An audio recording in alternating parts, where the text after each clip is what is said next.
Patriot Poet. Patriot Poet, Jeff Hampton.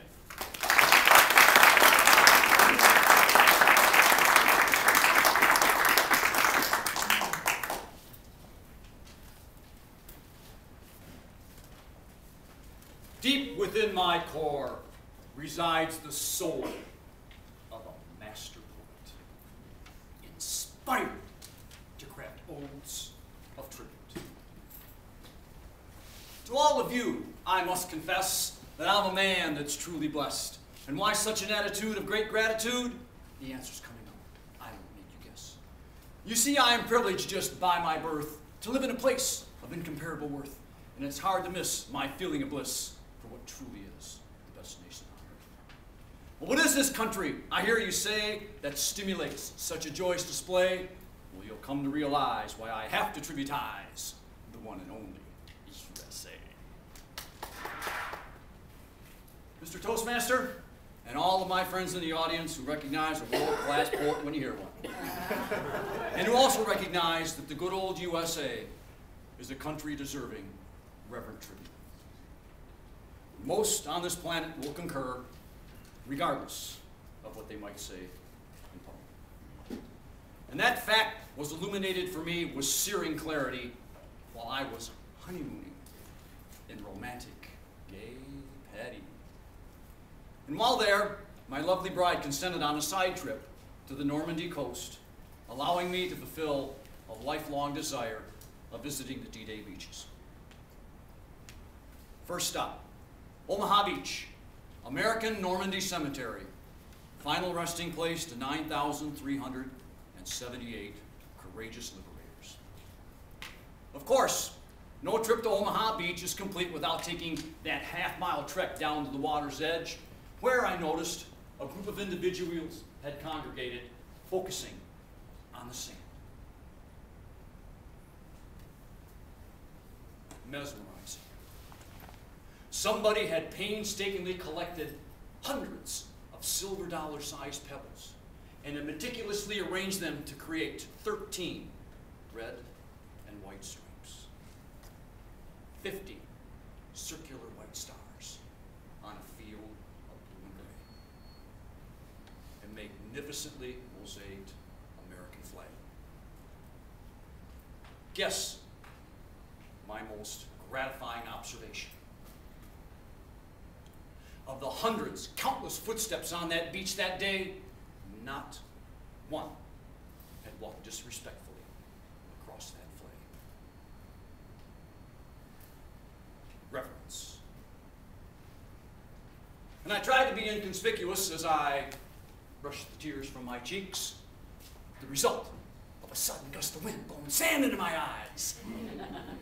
Wink, wink. And as I stood there attempting to compose myself, I felt inspired to craft an ode of tribute. While on my honeymoon to France, I discovered much more than true romance, an amazing sight that caused such delight. It sent me into an emotional trance.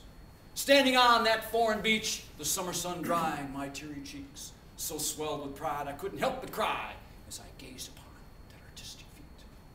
The many stones, so multi-hued, all carefully placed for us to view. And what creation caused such elation? It's the one and only red, white, and blue. Next stop, Point du Hoc, located midway between Omaha and Utah beaches. Sitting atop its 100-foot vertical cliffs, a battery of 150-millimeter howitzers. The honor of scaling those vertical cliffs and eliminating that threat went to Colonel James Rutter's 2nd Ranger Battalion. As tribute, the site remains reverently unaltered to this day. And it was while peering through the narrow slit of the 8-foot thick concrete walls in the front observation bunker that I felt a tap on my shoulder. I turned around to see a handsome young Frenchman. American?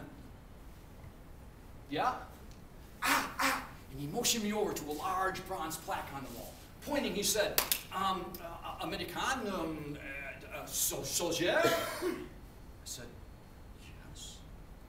And then slowly we were able to sign language out that, yes, these are the names of the 135 American soldiers who perished in their pursuit of liberation. He turned to me and said, "We are so very grateful." He extended his arm and allowed his palm to caress the cool metal. Lingering.